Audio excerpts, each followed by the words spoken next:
Balay City. Sakata, Balay. So where I'm standing right now is the City Hall of Balay City.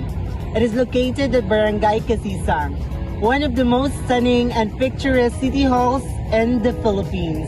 It was built on year 2017 under the former mayor, Honorable Ignacio W. Zubiri.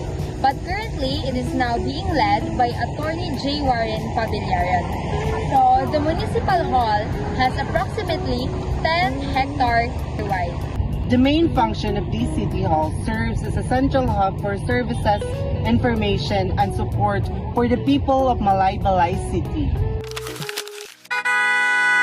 There are not only good people here in Balay City, but rich and diverse wildlife also.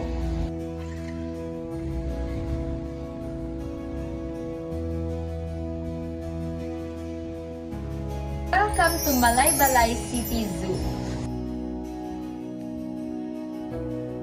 Here, we can find various types of animals that we can actually interact in real life, such as snakes, birds, monkeys, and more. Open from Tuesday to Sunday from 9 to 10:30 in the morning and 2 to 4:30 in the afternoon. The entrance fee for children aged to 6 to 14 years old is 5 pesos only, while the 15 years old above is 20 pesos only.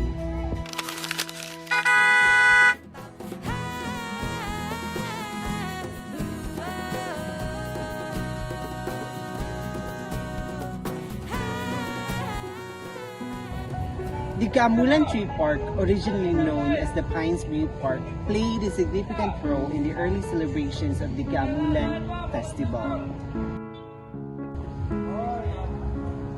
Today, the Kaamulan Tree Park has transformed into a vibrant hub of cultural and recreational facilities, providing quality services for all.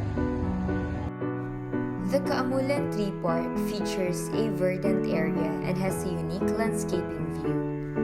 The Provincial Zoological Park, the Kaamulan Children's Playground, the Kaamulan Open Theater, and the Kaamulan Horse Barn, highlighting horseback riding activities. This tourist spot offers a stunning views of many trees, perfect for taking refreshing selfies. It is where the fresh air and the beautiful spots can help you relax and unwind, reducing your stress. So we are now here at San Jose, Balay City, Bukidnon at the Monastery of Transfiguration. Let's go!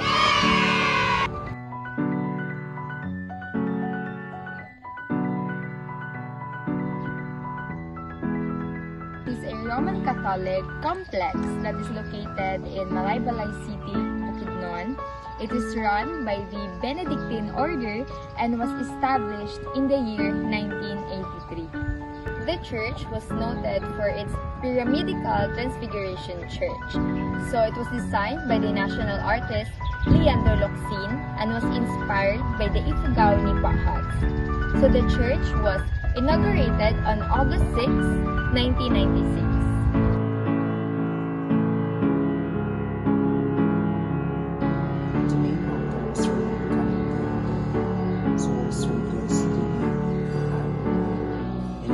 Story museum, which exhibits the liturgical investment collections of President. The monks also produce and sell their own brand of coffee, Monk's Blend, available in their gift shop and the Abbey Cafe, alongside other foodstuffs and religious souvenirs.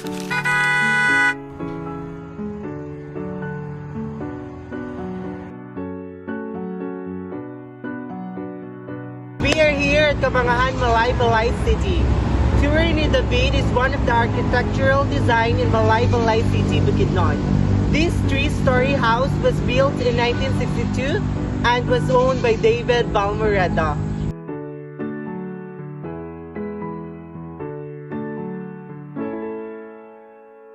It was originally called as Casa Alegre, but it was later known to residents as Torre ni David.